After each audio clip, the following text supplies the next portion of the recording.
بسم الله الرحمن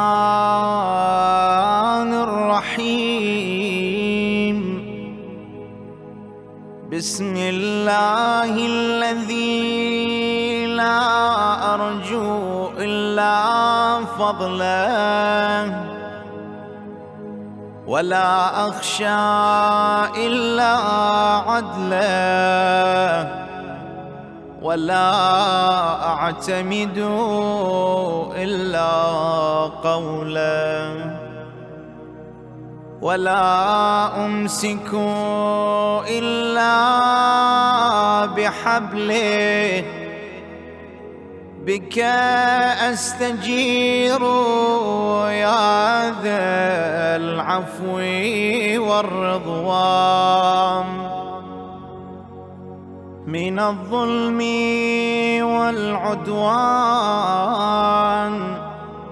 ومن غير الزمان وتواتر الأحزان وطوارق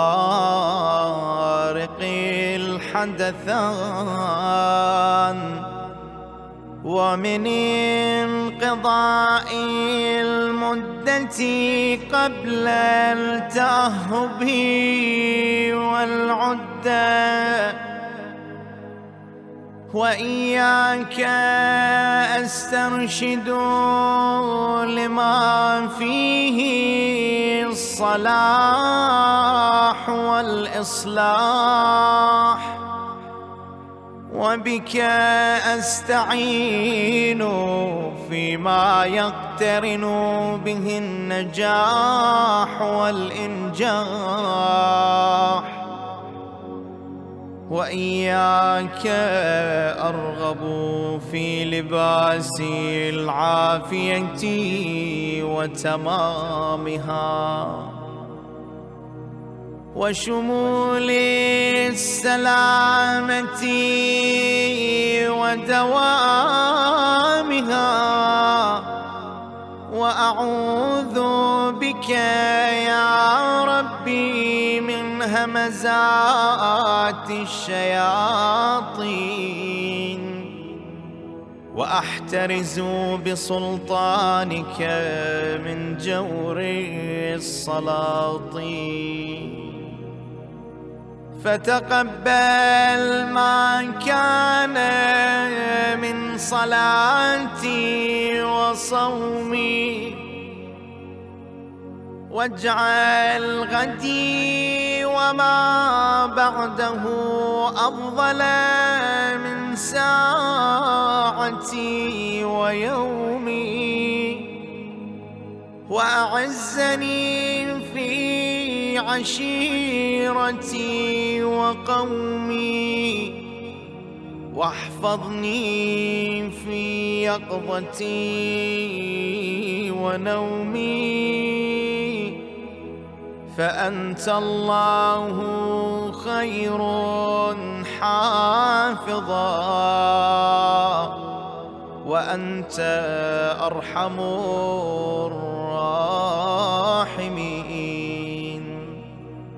اللهم إني أبرأ إليك في يومي هذا وما بعده من الآحاد من الشرك والإلحاد. وأخلص لك دعائي تعرضا للإجابة. وأقيم على طاعتك رجاء للإثابة. فصل على محمد خير خلقك الداعي إلى حقك. وأعزني بعزك الذي لا واحفظني بعينك التي لا تنام، واختم بالانقطاع إليك أمري، وبالمغفرة عمري، إنك أنت الغفور الرحيم.